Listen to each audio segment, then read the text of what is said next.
ఏంటి అథారిటీ చలాయిస్తున్నావా? ఆడపడుచుని అర్ధ మొగుడిని ఆ మాత్రం సీనుంటుందిలే వదినా. ఏమన్నావు డాడీ? ఇప్పుడు ఆ అమ్మాయిని ఏమని పిలిచావు? వదినా. ఆ అమ్మాయికి ఓ పేరుంది, ఏంటది? నందిని. కరెక్ట్, ఆ పేరు పెట్టి పిలువు. వరుసలు గిరుసలు పెళ్ళైన తరువాత.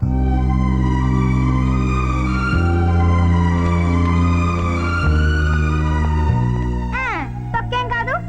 వదినా వదినా వదినా వదినా మంచి వదినా.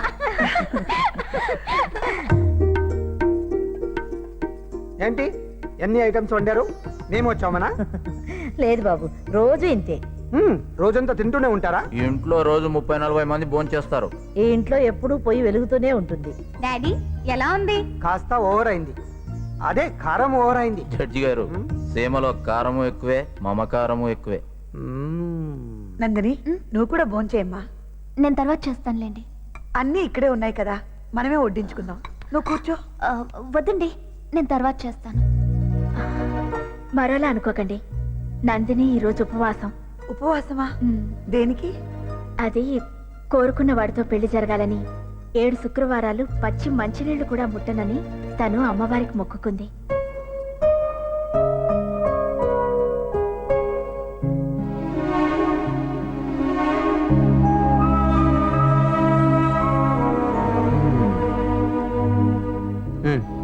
ఏంటిది?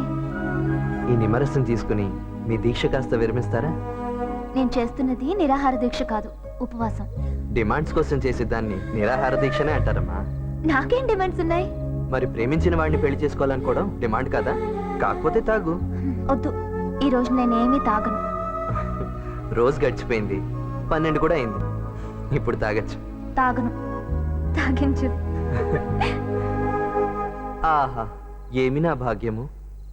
నాకు నువ్వు, నీకు నేను, ఒకరికొకరం నువ్వు నేను, ఆలయంలో దైవం సాక్షిగా. ఆహాహాహాహాహా.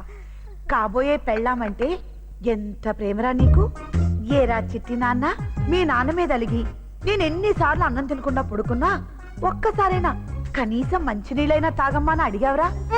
నా కార్ స్లిప్ అయినప్పుడు బోన్ స్పెషలిస్ట్ దగ్గర తీసుకెళ్ళమంటే అమృతాంజన్ రాసుకోపో అన్నాడే, కానీ ఎప్పుడైనా ఇంత జాలి చూపించాడా?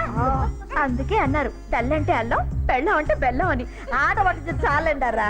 మీరు మాత్రం ఎవరికి వాళ్ళు దొంగచాటుగా నందినికి ఏదో ఒకటి తినిపించాలని తీసుకొని రాలేదు పెద్ద అంటున్నారే గాని వాళ్ళంతా అలాగే అంటారులేమ్మా. నువ్వు తాగు. నువ్వు తాగించారా నాయనా?